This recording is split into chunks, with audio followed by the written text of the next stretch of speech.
Assalamualaikum warahmatullahi wabarakatuh.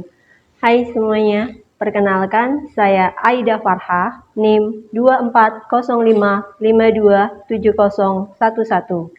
Saya selaku mahasiswi program studi S1 Akuntansi RPL di Universitas Setikubang Unisbank. Saya akan mempresentasikan materi yang berjudul Perencanaan Pajak dan Pengendalian atas Unsur Beban Pokok Penjualan dan Pengurang Penghasilan Bruto. Teman-teman pernah nggak sih berpikir, mengapa pajak sering dianggap sebagai beban? Padahal di sisi lain, pajak merupakan sumber utama pembiayaan negara. Nah, disinilah peran ilmu akuntansi dan manajemen pajak menjadi sangat penting. Materi perencanaan pajak ini penting karena dalam praktiknya, perusahaan tidak hanya dituntut untuk patuh membayar pajak, tetapi juga cerdas dan efisien dalam mengelola kewajiban pajaknya secara legal dan bertanggung jawab. Perencanaan pajak bukan tentang menghindari pajak, melainkan tentang memahami aturan, mengendalikan biaya, serta mengambil keputusan akuntansi yang tepat, sehingga pajak yang dibayar sesuai dengan ketentuan dan kemampuan perusahaan. Melalui video ini, saya akan membahas konsep manajemen pajak, pengendalian beban pokok penjualan, pengendalian pengurang penghasilan bruto, serta pemilihan metode FIFO dan average. Semoga nantinya materi ini dapat menambah pemahaman kita secara akademik sekaligus membuka wawasan mengenai pentingnya peran akuntan dalam menjaga kepatuhan dan keberlanjutan usaha. Pada slide ini, saya akan menjelaskan mengenai manajemen pajak. Manajemen pajak merupakan dasar dari seluruh pembahasan perencanaan pajak yang akan saya jelaskan pada slide-slide berikutnya. Tanpa memahami konsep manajemen pajak, maka pembahasan tentang perencanaan pajak bisa disalahartikan sebagai upaya menghindari pajak. Menurut Sopar Lumbantoruan 1996, manajemen pajak adalah sarana untuk memenuhi kewajiban perpajakan dengan benar, namun jumlah pajak yang dibayar dapat ditekan serendah mungkin untuk memperoleh laba dan likuiditas yang diharapkan. Definisi ini menunjukkan bahwa manajemen pajak tidak bertentangan dengan hukum. Perusahaan tetap memenuhi kewajiban perpajakan, tetapi berusaha mengelola pajaknya secara efisien. Artinya, pajak tidak dihindari tetapi dikelola.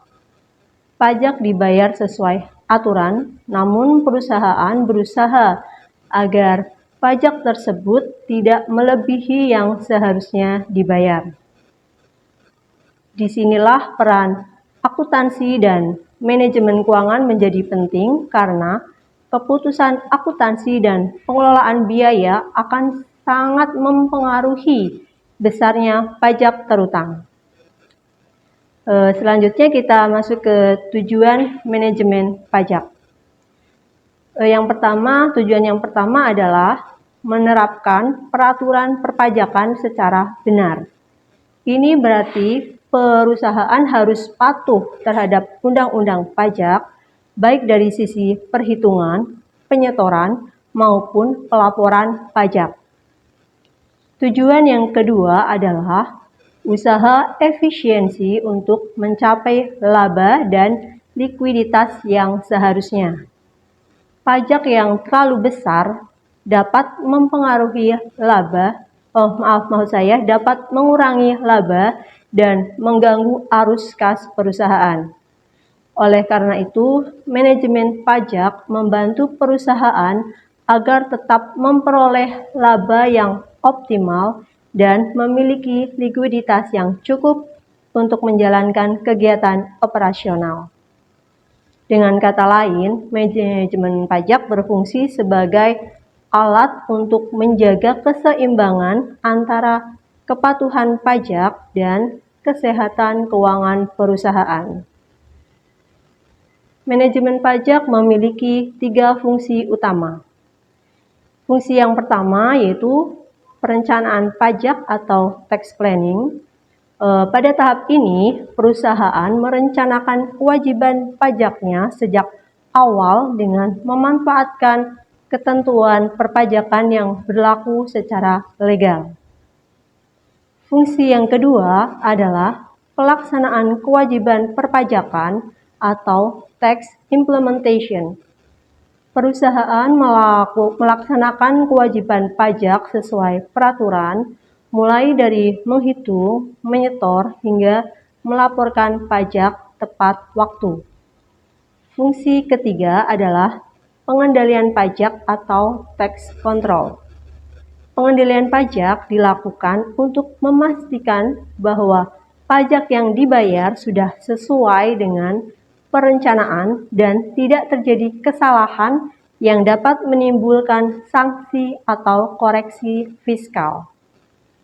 Ketiga fungsi ini saling berkaitan dan membentuk satu sistem manajemen pajak yang utuh. Dengan memahami manajemen pajak, kita dapat melihat bahwa perencanaan pajak bukanlah tindakan menghindari pajak, melainkan bagian dari pengelolaan pajak yang bertanggung jawab. Pada slide berikutnya, saya akan membahas lebih lanjut mengenai perencanaan pajak, serta bagaimana perusahaan melakukan pengendalian terhadap beban pokok penjualan dan pengurang penghasilan bruto sebagai bagian dari manajemen pajak. Setelah sebelumnya kita membahas mengenai manajemen pajak, selanjutnya saya akan menjelaskan lebih lanjut mengenai perencanaan pajak. Perencanaan pajak merupakan bagian penting dari manajemen pajak karena di tahap inilah perusahaan mulai menyusun strategi untuk mengelola kewajiban pajaknya secara tepat dan legal. Perencanaan pajak dapat didefinisikan sebagai upaya sistematis dan legal yang dilakukan oleh wajib pajak untuk meminimalkan beban pajak terutang dengan cara mengoptimalkan ketentuan perpajakan yang berlaku tanpa melanggar hukum. Kata kunci dari definisi ini adalah sistematis, legal, dan sesuai peraturan. Artinya, perencanaan pajak bukan dilakukan secara sembarangan, melainkan direncanakan sejak awal melalui kebijakan dan keputusan akuntansi yang tepat. Perusahaan tetap mematuhi peraturan perpajakan, tetapi berusaha agar pajak yang dibayar tidak melebihi jumlah yang seharusnya dibayarkan. Dengan demikian, perencanaan pajak bertujuan untuk menjaga efisiensi keuangan perusahaan tanpa mengabaikan kewajiban kepada negara. Pada slide ini juga ditampilkan 2 cara yang sering dikaitkan dengan upaya meminimalkan kewajiban pajak, yaitu tax avoidance dan tax evasion. Kedua istilah ini sering terdengar mirip, tetapi memiliki makna yang berbeda. Yang pertama adalah tax avoidance atau penghindaran pajak. Tax avoidance merupakan upaya pengurangan kewajiban pajak melalui cara-cara yang legal, yaitu dengan memanfaatkan celah atau ketentuan dalam peraturan perpajakan yang masih diperbolehkan oleh undang-undang. Contohnya adalah pemilihan metode akuntansi, pemanfaatan biaya yang dapat dikurangkan secara fiskal, serta pengaturan waktu pengakuan pendapatan dan biaya. Tax avoidance diperbolehkan selama tidak melanggar peraturan perpajakan. Sebaliknya, yang kedua adalah tax evasion atau penyelundupan pajak.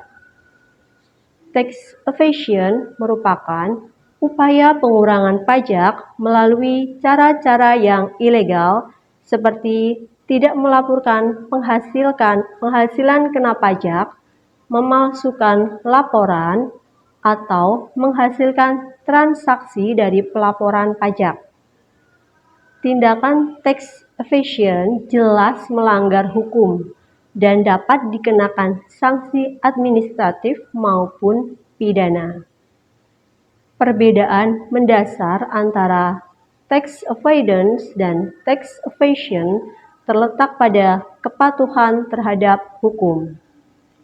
Tax avoidance masih berada dalam koridor peraturan perpajakan, sedangkan tax evasion merupakan pelanggaran hukum.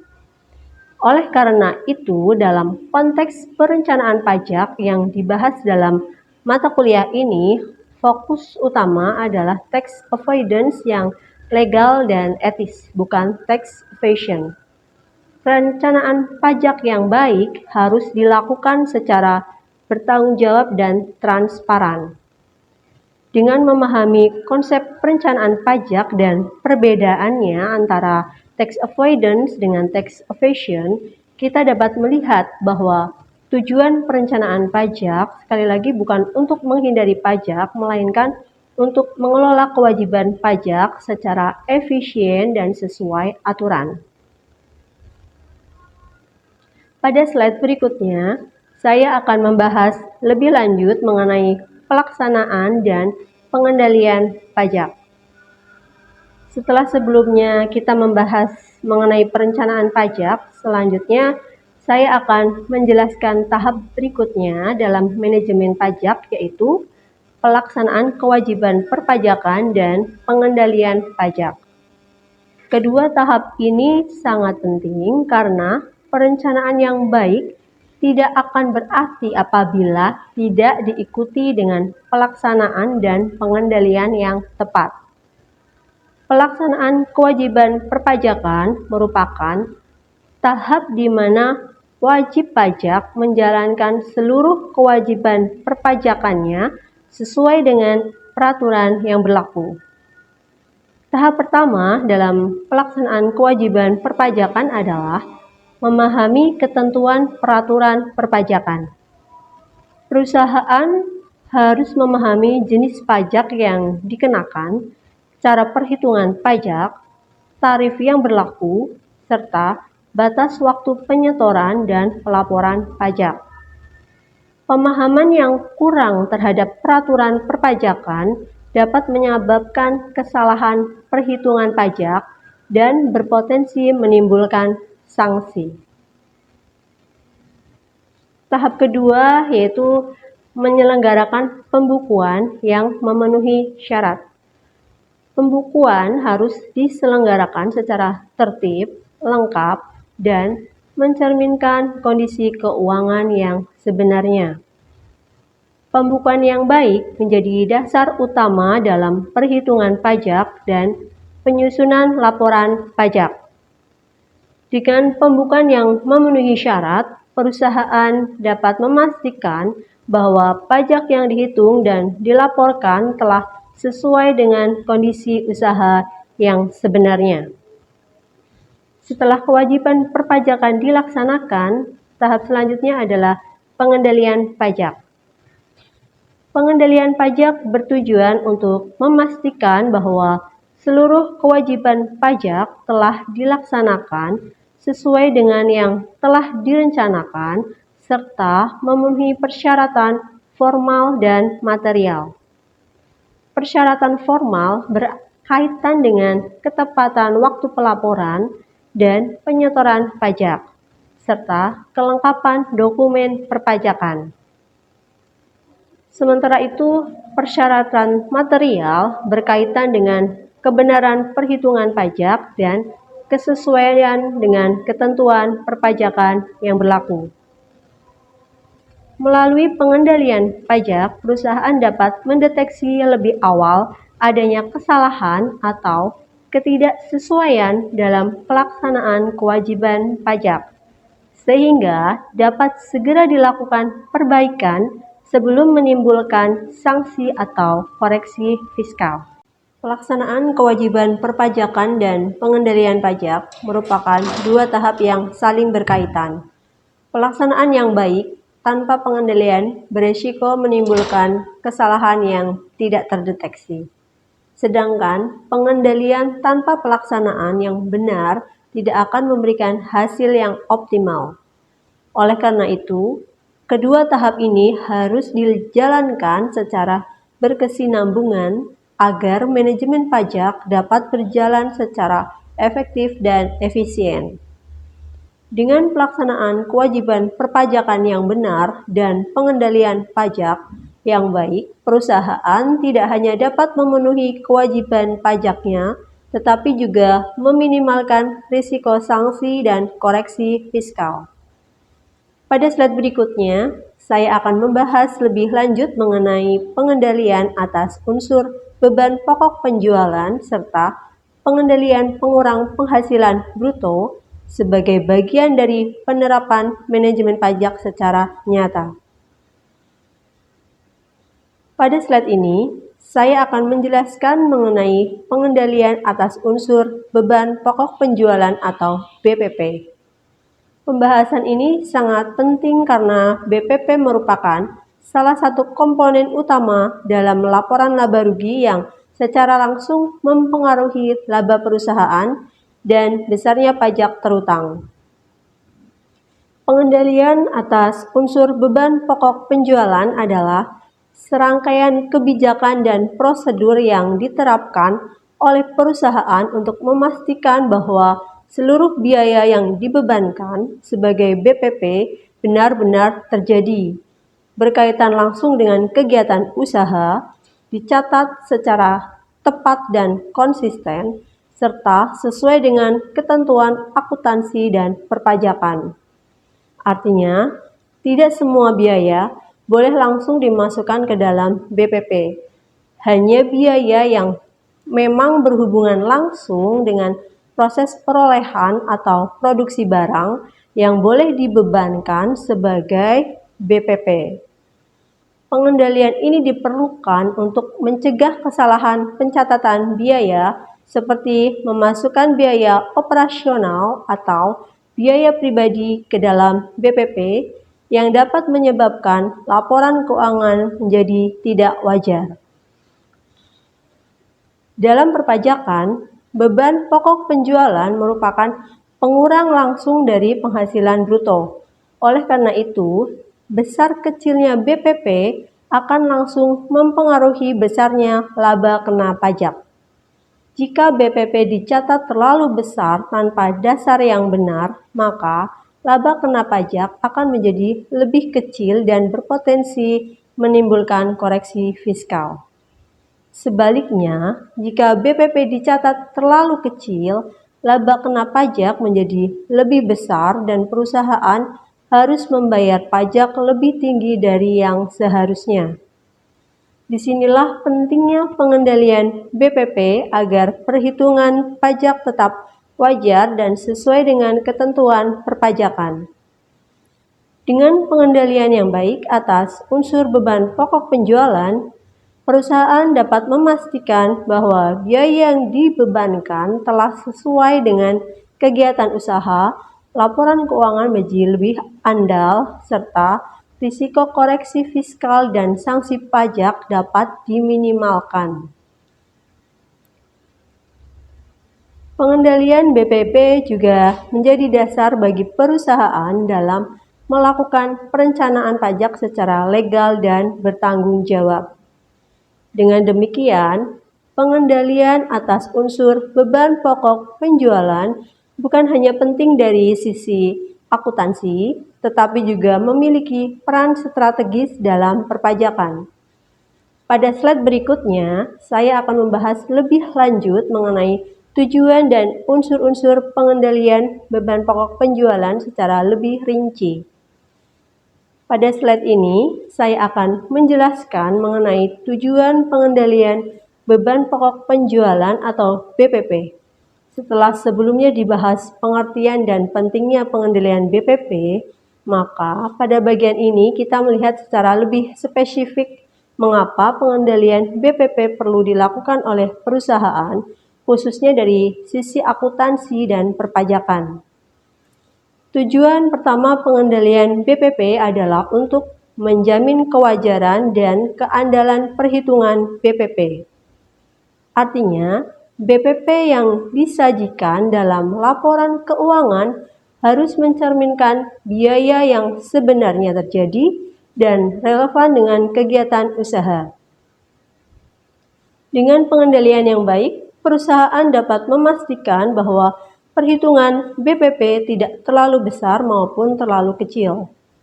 Hal ini penting karena BPP yang tidak wajar dapat menyebabkan laporan laba rugi menjadi tidak andal dan menyesatkan dalam pengambilan keputusan.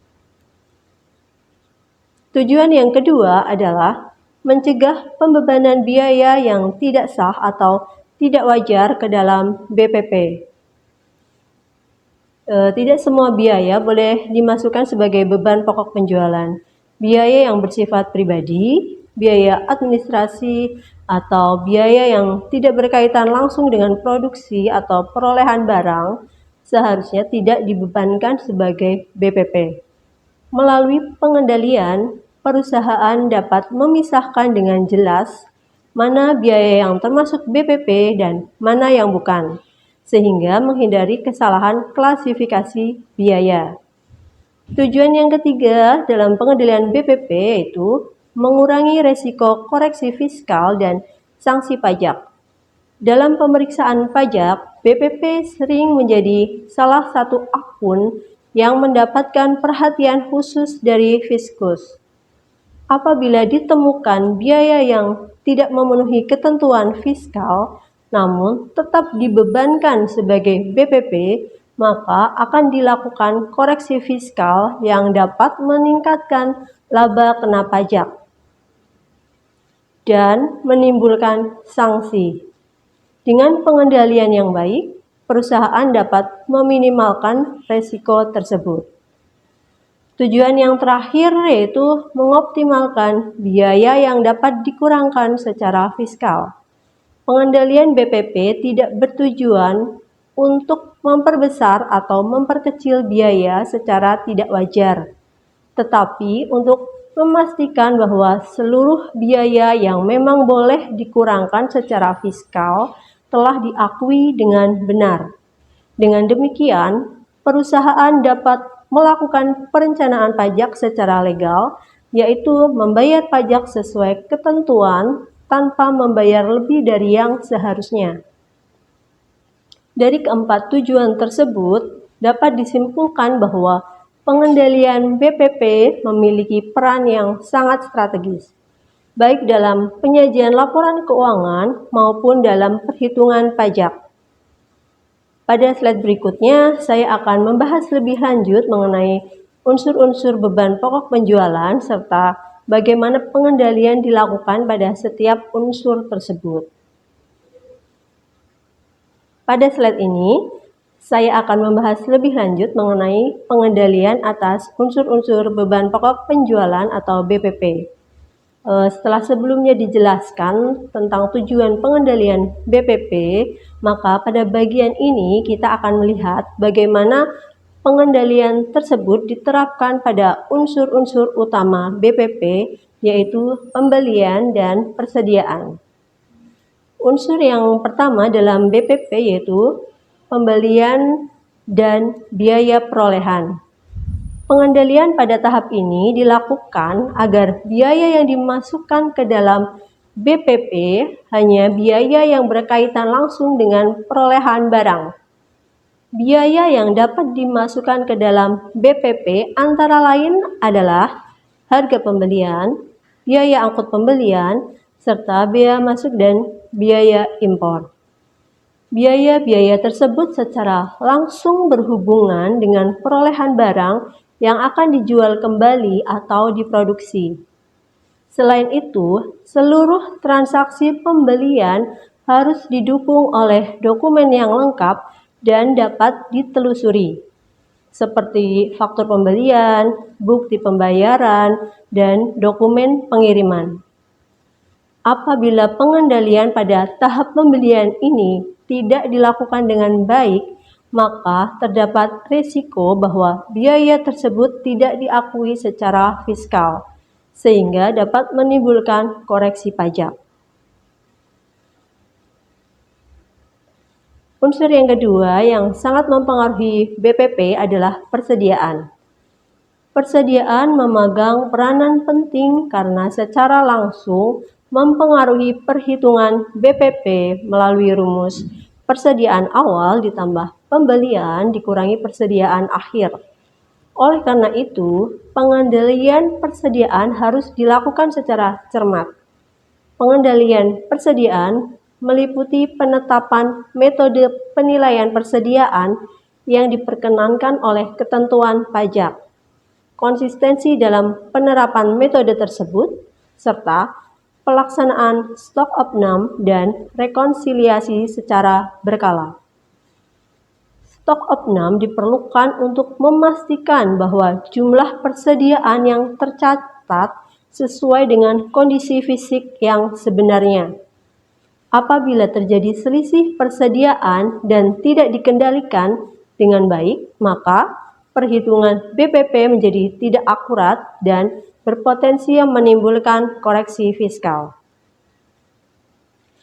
Pengendalian atas pembelian dan persediaan sangat penting karena kesalahan pada kedua unsur ini akan langsung mempengaruhi besarnya BPP dan laba kena pajak. Dengan pengendalian yang baik, perusahaan dapat memastikan bahwa BPP dihitung secara wajar, sesuai dengan kegiatan usaha, dan memenuhi ketentuan perpajakan. Dengan demikian, pengendalian atas pembelian dan persediaan merupakan fondasi utama dalam pengendalian BPP. Pada slide berikutnya, saya akan membahas lebih lanjut mengenai metode penilaian persediaan, seperti metode FIFO dan average, serta dampaknya terhadap BPP dan perencanaan pajak. Pada slide ini, saya akan membahas mengenai metode penilaian persediaan FIFO dan atau first in, first out. Metode FIFO merupakan salah satu metode penilaian persediaan yang diperkenankan baik dalam standar akuntansi maupun ketentuan perpajakan, dan sering digunakan dalam praktik perusahaan. Metode FIFO mengasumsikan bahwa persediaan yang pertama kali diperoleh akan menjadi persediaan yang pertama kali dijual.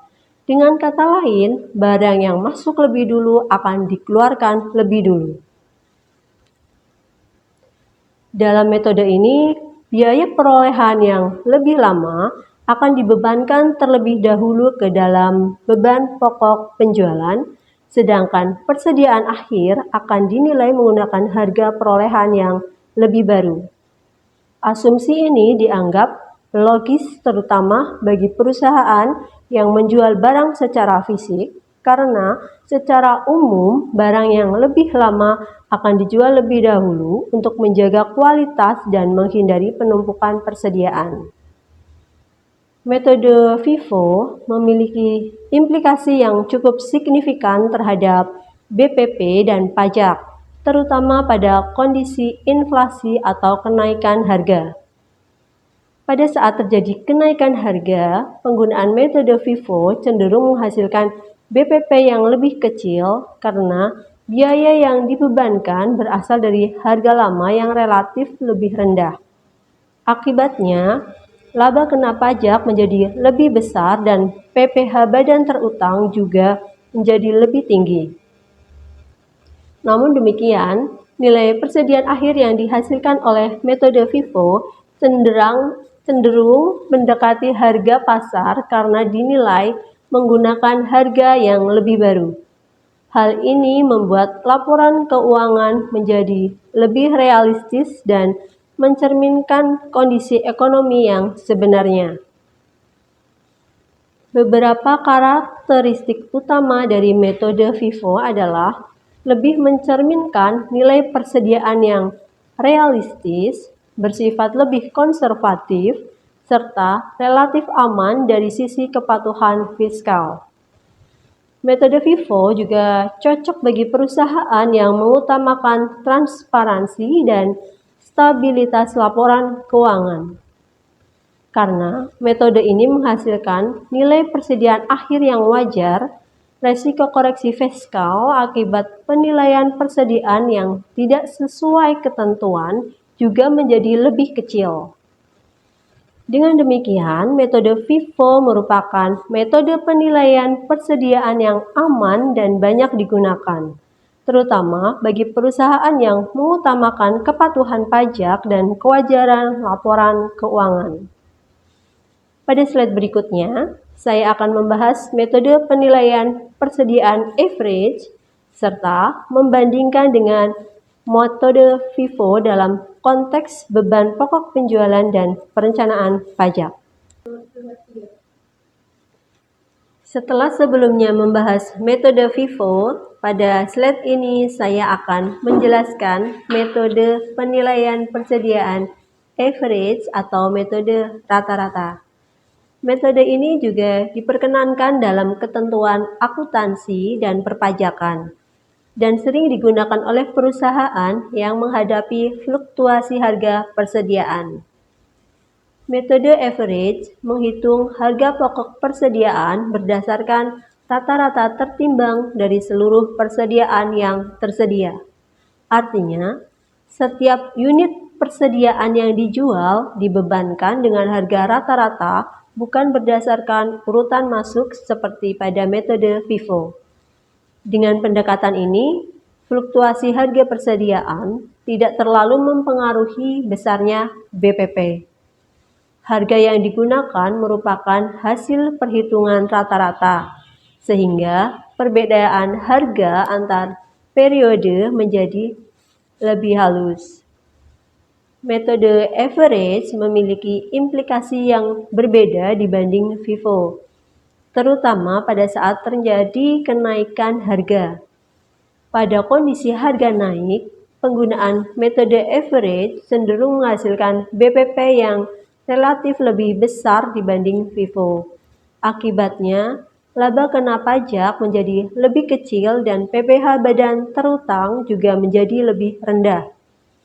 Selain itu, BPP yang dihasilkan oleh metode average cenderung lebih stabil dari periode ke periode, sehingga laporan laba rugi tidak terlalu berfluktuasi akibat perubahan harga bahan baku. Beberapa karakteristik utama dari metode average adalah mampu mengurangi dampak fluktuasi harga, lebih efisien dalam perencanaan pajak, serta cocok bagi perusahaan yang menghadapi pergerakan harga bahan baku yang tidak stabil, karena menghasilkan BPP yang lebih besar secara wajar. Metode average sering dipilih oleh perusahaan sebagai bagian dari strategi perencanaan pajak yang legal dengan tetap memenuhi ketentuan perpajakan yang berlaku.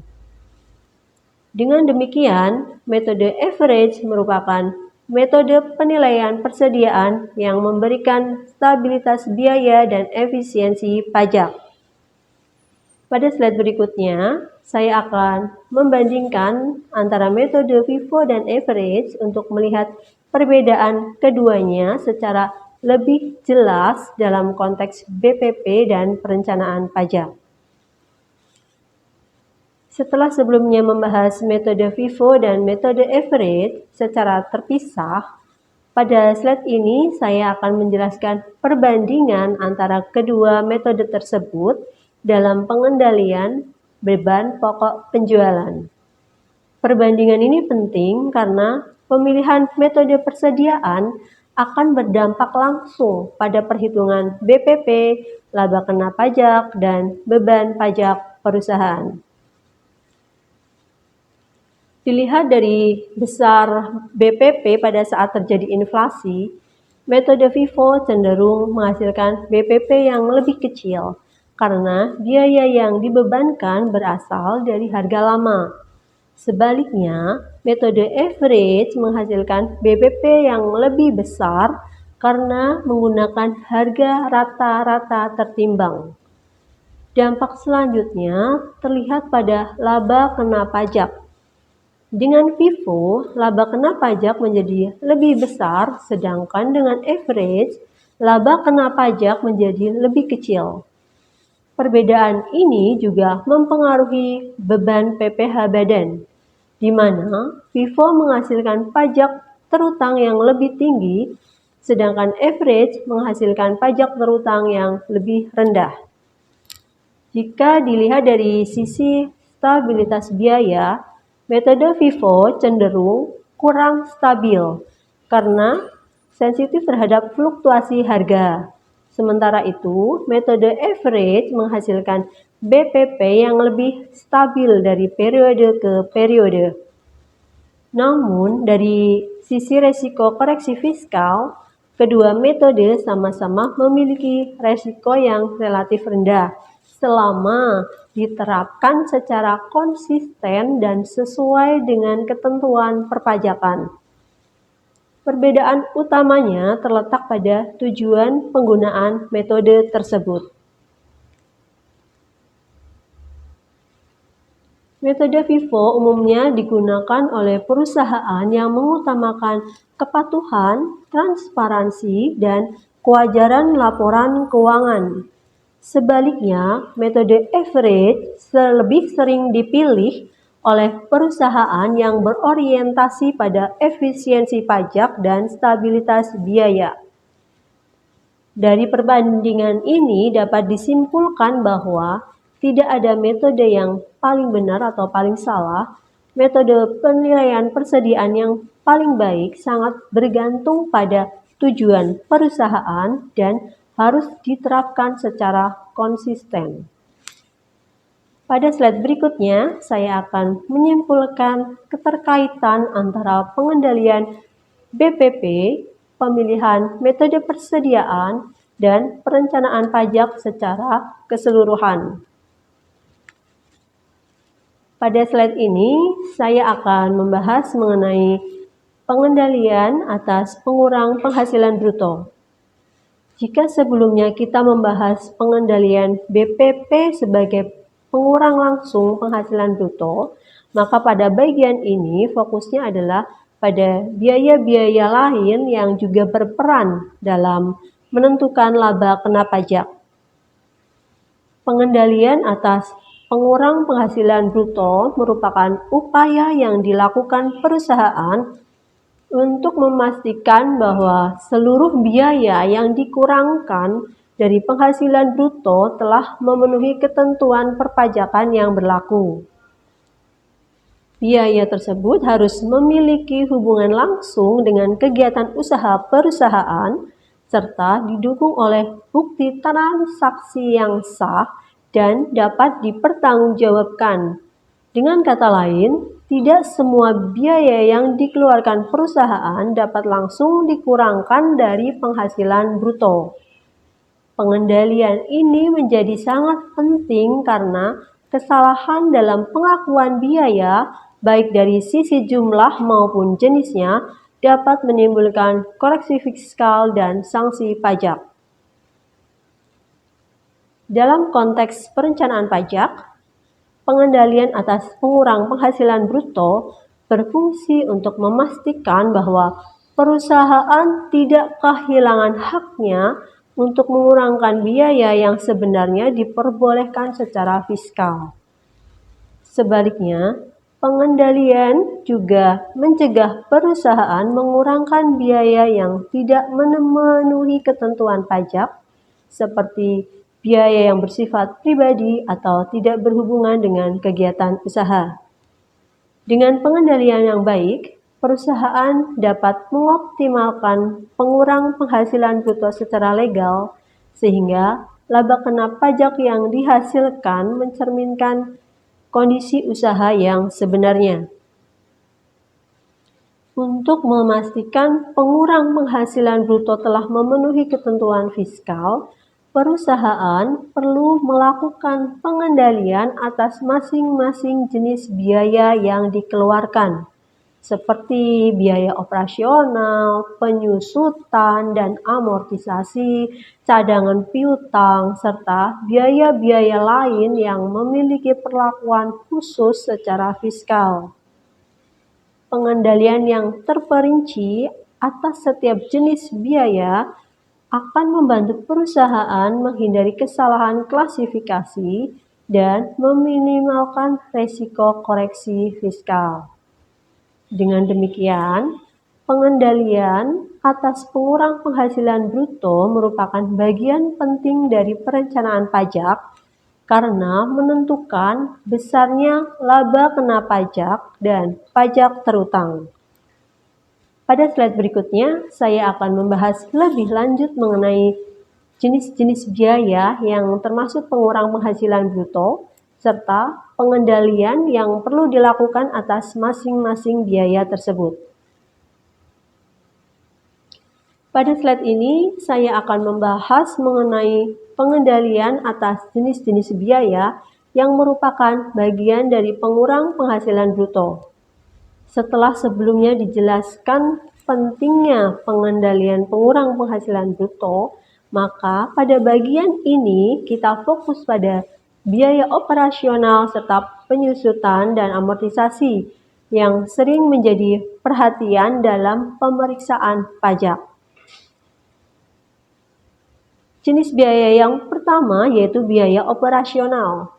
Biaya operasional meliputi gaji, sewa, serta biaya administrasi yang dikeluarkan untuk mendukung kegiatan usaha sehari-hari perusahaan.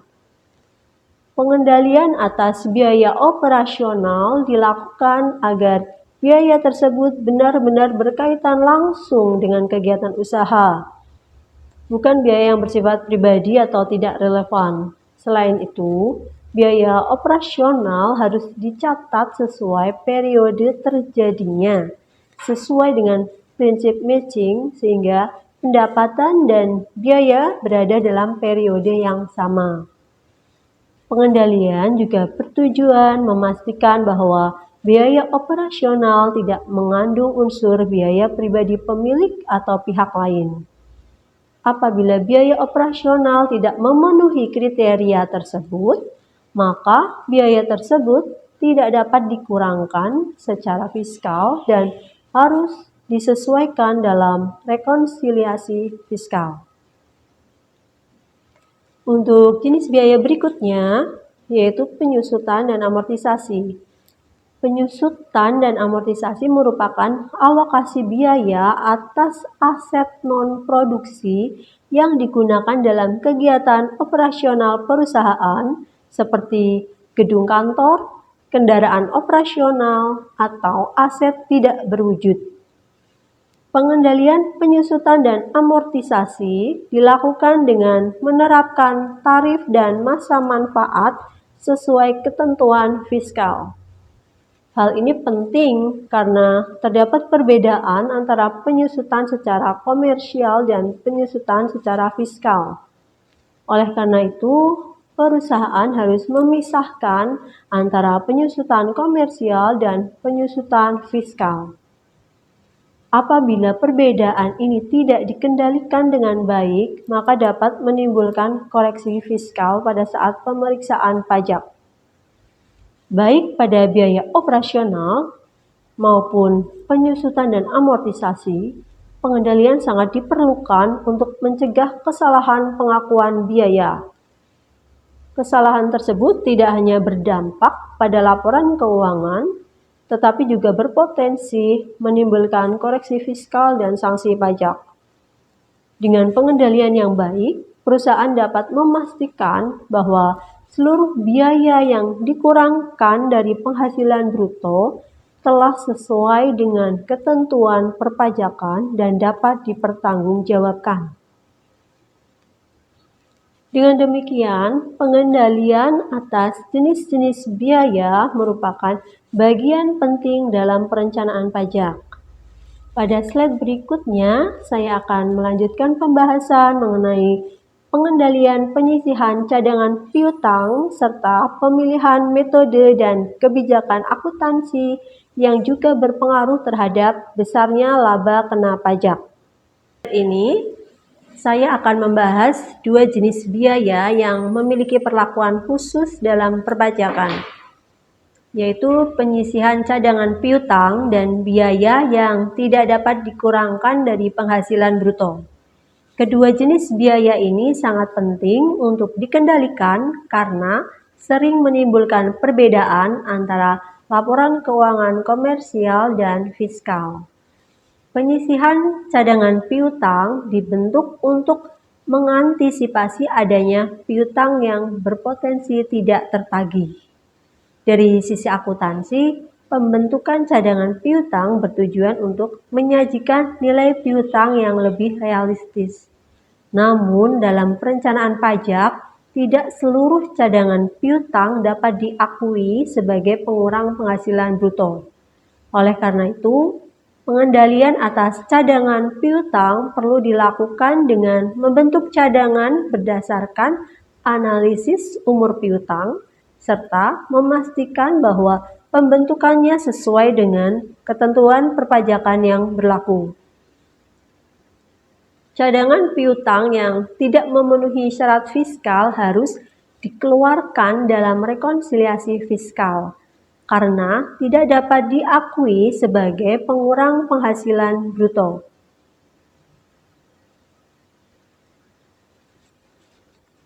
Jenis biaya berikutnya adalah biaya yang tidak dapat dikurangkan dari penghasilan bruto.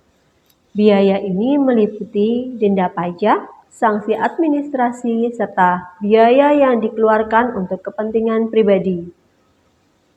Pengendalian terhadap biaya ini dilakukan dengan cara mengidentifikasi biaya-biaya tersebut secara jelas dan mengeluarkannya dari pengurang penghasilan bruto dalam rekonsiliasi fiskal.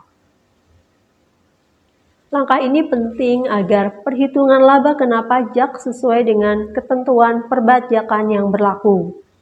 Apabila biaya yang tidak dapat dikurangkan tetap dibebankan sebagai pengurang penghasilan bruto, maka akan terjadi koreksi fiskal yang dapat meningkatkan pajak terutang dan menimbulkan sanksi. Dengan demikian, pengendalian atas penyisihan cadangan piutang dan biaya yang tidak dapat dikurangkan sangat berperan dalam menjaga ketepatan perhitungan pajak.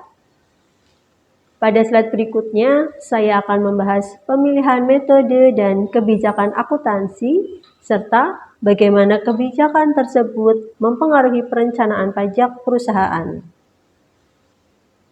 Pada slide ini, saya akan membahas pemilihan metode dan kebijakan akuntansi, serta kaitannya dengan pengendalian pengurang penghasilan bruto.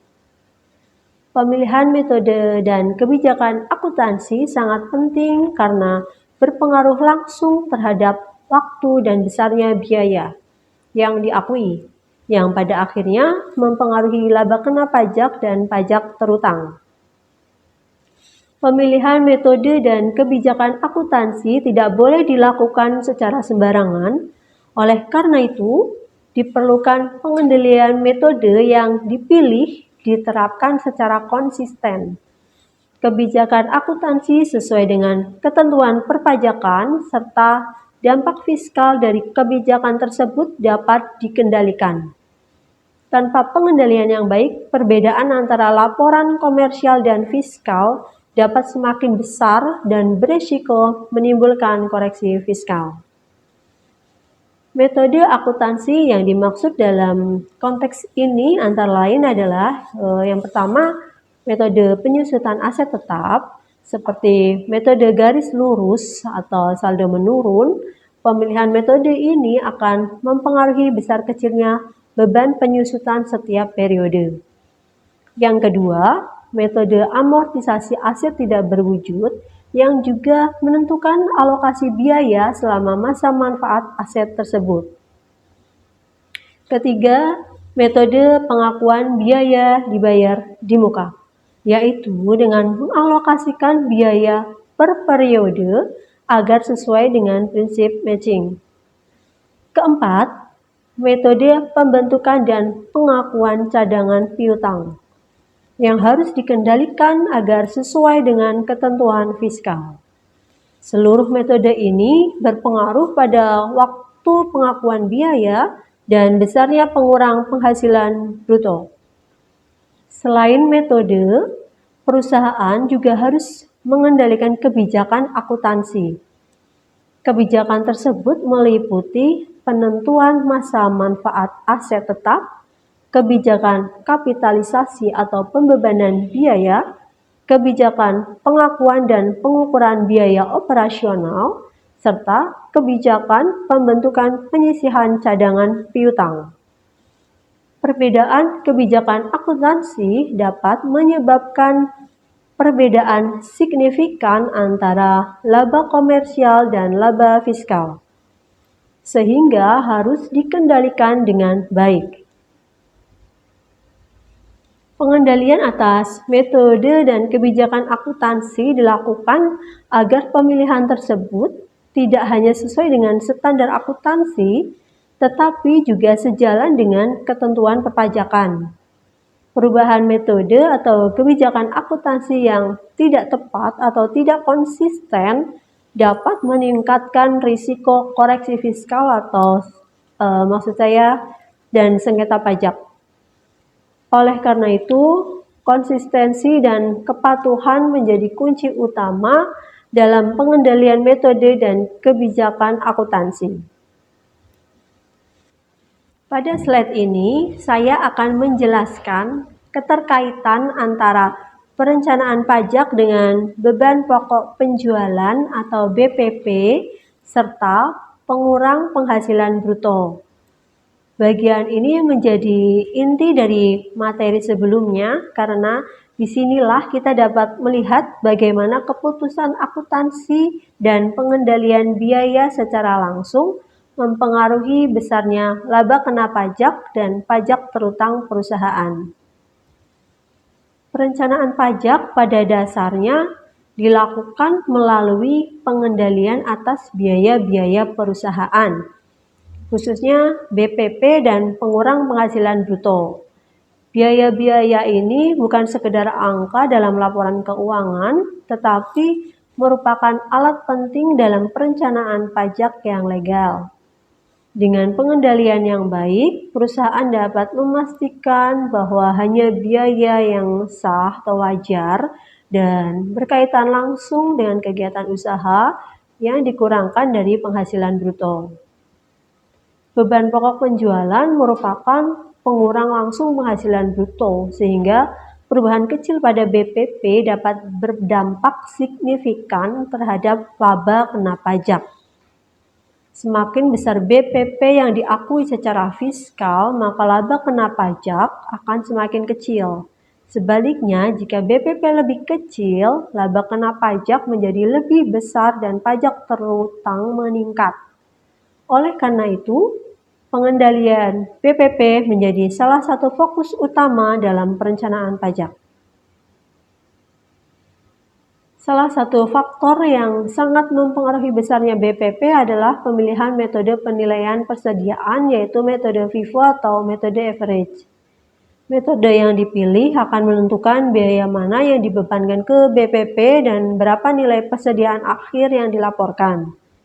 Pemilihan metode ini harus dilakukan secara konsisten dan sesuai dengan ketentuan perpajakan, karena berdampak langsung pada laba kena pajak. Metode FIFO cenderung menghasilkan BPP yang lebih kecil pada kondisi inflasi, sehingga laba kena pajak menjadi lebih besar. Metode ini lebih menekankan pada kepatuhan dan transparansi laporan keuangan.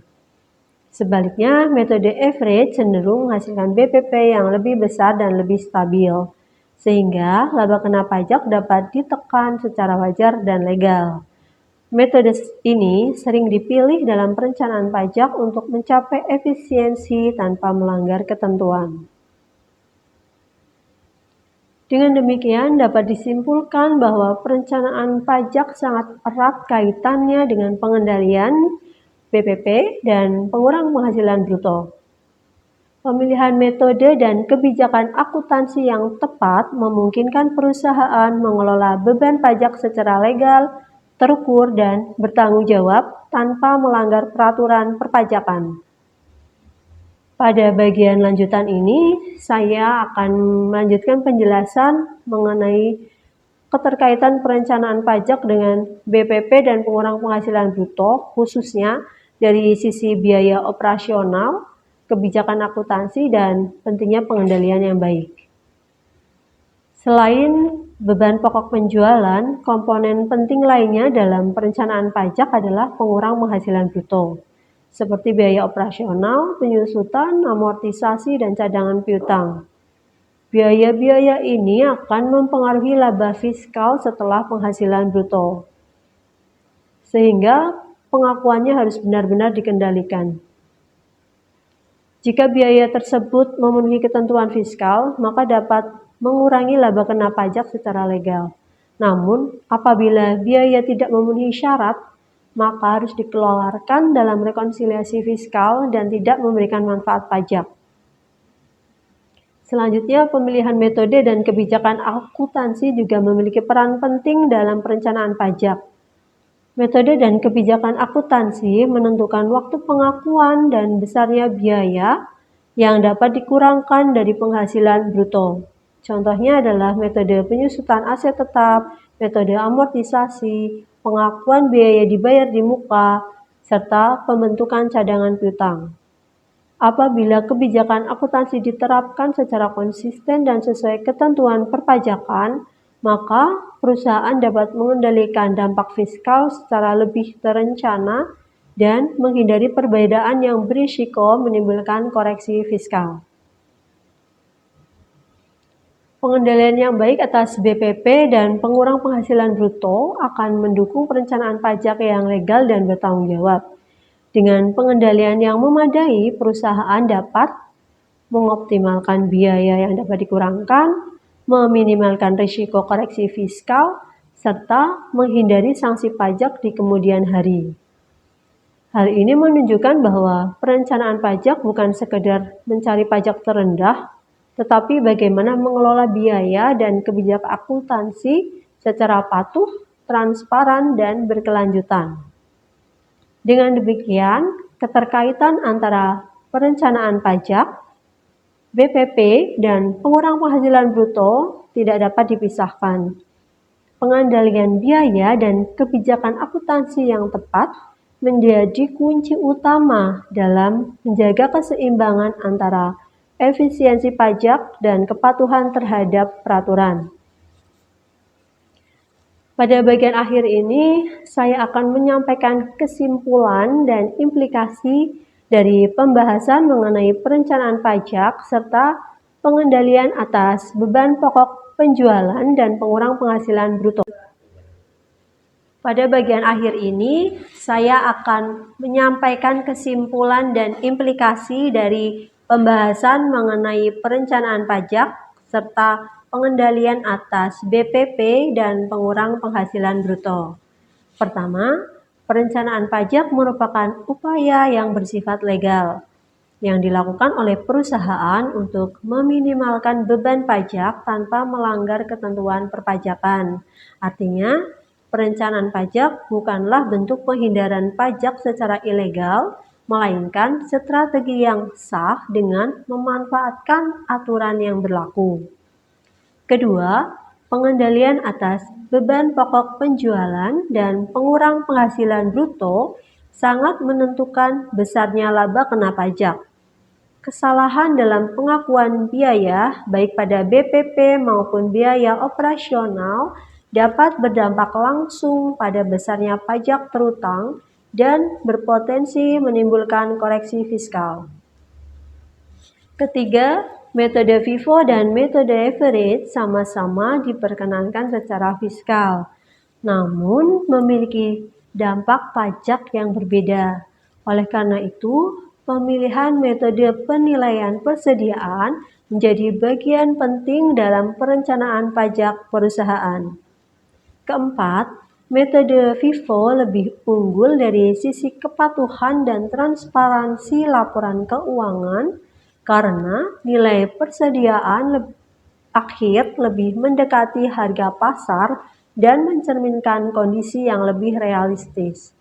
Kelima, metode average lebih unggul dari sisi efisiensi pajak karena menghasilkan BPP yang lebih stabil sehingga laba kena pajak dan pajak terutang menjadi lebih terkendali.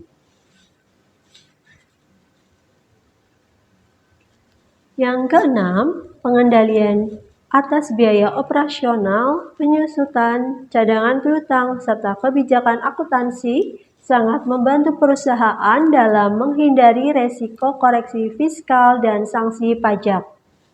Pengendalian ini memastikan bahwa setiap biaya yang dikurangkan benar-benar memenuhi ketentuan perpajakan. Ketujuh, dapat disimpulkan bahwa perencanaan pajak yang baik tidak hanya meningkatkan efisiensi pajak, tetapi juga meningkatkan kepatuhan pajak serta menjaga keberlanjutan usaha perusahaan dalam jangka panjang. Dengan demikian, peran akuntan dan manajemen perusahaan sangat penting dalam merancang perencanaan pajak yang tidak hanya berorientasi pada penghematan pajak, tetapi juga kepatuhan, transparansi, dan tanggung jawab terhadap negara. Sebagai penutup dari materi ini, kita belajar bahwa pajak itu bukan untuk dihindari, melainkan untuk dikelola dengan benar. Akuntan dan praktisi pajak memiliki peran strategis dalam menjembatani kepentingan perusahaan dan kepentingan negara. Sebagai mahasiswa di bidang akuntansi dan perpajakan, penting bagi kita untuk memiliki sikap patuh, jujur, dan profesional. Karena pajak yang dikelola dengan baik bukan hanya menjaga kelangsungan perusahaan, tetapi juga berkontribusi bagi pembangunan dan kesejahteraan masyarakat. Semoga video ini dapat memberikan manfaat, menambah wawasan, serta memotivasi kita semua untuk memahami pajak bukan sebagai beban, tetapi sebagai bagian dari tanggung jawab dan kontribusi kita sebagai warga negara. Terima kasih sudah menyimak video ini sampai selesai. Saya Aida Farha. Mohon maaf apabila terdapat kekurangan. Wassalamualaikum warahmatullahi wabarakatuh.